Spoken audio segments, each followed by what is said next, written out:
ಮಾನವನ ಜೀವನದಲ್ಲಿ ಯಾವುದಾದರೂ ಒಂದು ಇಷ್ಟಾರ್ಥಗಳು, ಮನಸ್ಸಿನ ಕೋರಿಕೆಗಳು ಈಡೇರಬೇಕು ಅನ್ನುವುದಾದರೆ ಅಷ್ಟು ಸುಲಭವಾಗಿ ಈಡೇರುವಂಥದ್ದಲ್ಲ.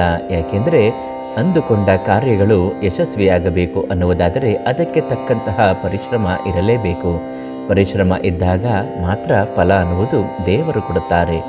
ಅಂತಹ ಪರಿಶ್ರಮವನ್ನು ಪಟ್ಟಾಗ ದೇವರಿಗೆ ಫಲವನ್ನು ಪಡೆಯಬೇಕು ಅನ್ನುವುದಾದರೆ, ಮನೋ ಇಷ್ಟಾರ್ಥಗಳು ಸಿದ್ಧಿಯಾಗಬೇಕು ಅನ್ನುವುದಾದರೆ ಹೆಸರಿಗೆ ತಕ್ಕಂತೆ ಮನೋ ಇಷ್ಟಾರ್ಥ ಸಿದ್ಧಿ ಸ್ತೋತ್ರವನ್ನು ಪಠನೆ ಮಾಡಬೇಕು. ಆ ಸಿದ್ಧಿ ಸ್ತೋತ್ರ ಯಾವುದು, ಯಾವಾಗ ಪಠನೆ ಮಾಡಬೇಕು, ಪಠನೆ ಮಾಡುವ ವಿಧಿವಿಧಾನಗಳನ್ನು ತಿಳಿಸ್ಕೊಡ್ತೀವಿ. ಅದಕ್ಕಿಂತ ಮೊದಲು ನೀವಿನ್ನೂ ನಮ್ಮ ಅದೃಷ್ಟಧಾರೆ ಚಾನಲನ್ನು ಸಬ್ಸ್ಕ್ರೈಬ್ ಮಾಡಿಲ್ಲ ಅಂದರೆ ದಯವಿಟ್ಟು ಸಬ್ಸ್ಕ್ರೈಬ್ ಮಾಡಿ. ದಿವ್ಯ ದರ್ಶನ ಕಾರ್ಯಕ್ರಮಕ್ಕೆ ಒಂದು ಲೈಕ್ ಮಾಡಿ. ನಾವು ಹಾಕುವಂಥ ಪ್ರತಿ ದೈವ ಮಾಹಿತಿ ಮತ್ತು ಸಮಸ್ಯೆಗಳ ಪರಿಹಾರ ಮಾಹಿತಿಗಳು ಉಚಿತವಾಗಿ ನಿಮ್ಮ ಮೊಬೈಲ್ಗೆ ಬಂದು ತಲುಪುತ್ತೆ.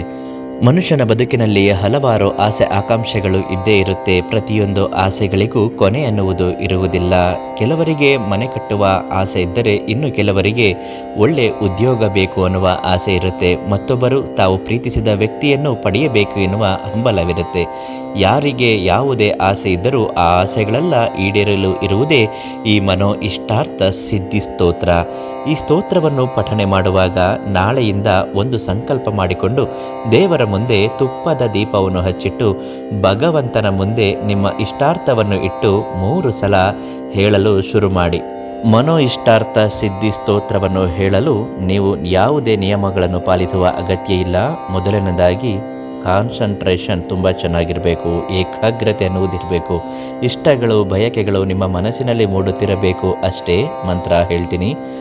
ಅನಘಂ ವಾಮನಂ ಶೌರಿಂ ಗೋವಿಂದಂ ಪುರುಷೋತ್ತಂ ವಾಸುದೇವಂ ಋಷಿಕೇಶಂ ಮಾಧವಂ ಮಧುಸೂದನಂ ದಾಮೋದರಂ ಪದ್ಮನಾಭಂ ಕೇಶವಂ ಗರುಡಧ್ವಜಂ ಗೋವಿಂದಂ ಅಚ್ಯುತಂ ಕೃಷ್ಣ ಅದೋಕ್ಷಜಂ ಜಗದ್ಬೀಜಂ ಸ್ವರ್ಗಸ್ಥಿತ್ಯಂತ ಕಾರಣಿಂ. ಯಾವುದೇ ಭಯವಿಲ್ಲದೆ ನಿರ್ವಿಘ್ನವಾಗಿ ಈ ಮಂತ್ರವನ್ನು ಪ್ರತಿನಿತ್ಯ 3 ಬಾರಿ ಹೇಳುತ್ತಾ ಬನ್ನಿ. ಮನಸ್ಸಿನಲ್ಲಿ ಯಾವುದೇ ರೀತಿಯಾದಂತಹ ಆತಂಕ, ದುಗುಡ ಎಲ್ಲವೂ ಮಾಯವಾಗಿ ಯಾವುದೇ ರೀತಿಯಾದಂತಹ ಇಷ್ಟಾರ್ಥಗಳು ಸಿದ್ಧಿಯಾಗುತ್ತೆ. ಅಂದುಕೊಂಡ ಯಾವುದೇ ಕೆಲಸವಾಗಲಿ ಯಶಸ್ವಿಯಾಗಿ ನೆರವೇರುತ್ತೆ. ಜೀವನದಲ್ಲಿ ಯಾವುದೇ ಸಮಸ್ಯೆಗಳಿಂದ ಬಳಲುತ್ತಿದ್ದರೂ ಶಾಶ್ವತ ಮತ್ತು ಶೀಘ್ರ ಪರಿಹಾರಕ್ಕಾಗಿ ಉಚಿತವಾಗಿ ಮಾರ್ಗದರ್ಶನ ಸಲಹೆಗಳನ್ನು ನೀಡುತ್ತಾರೆ ಪ್ರಧಾನ ತಾಂತ್ರಿಕ್ ಕೀರ್ತಿ ಪ್ರಸಾದ್ ಗುರೂಜಿ ಅವರಿಗೆ ಒಂದು ಕರೆ ಮಾಡಿ ಸಂಪರ್ಕಿಸಿ. ಎಲ್ಲರಿಗೂ ಒಳ್ಳೆಯದಾಗಲಿ. ನಾಳೆ ಮತ್ತೊಂದು ಮಾಹಿತಿಯೊಂದಿಗೆ ಭೇಟಿ ಮಾಡುತ್ತೇನೆ. ಧನ್ಯವಾದ.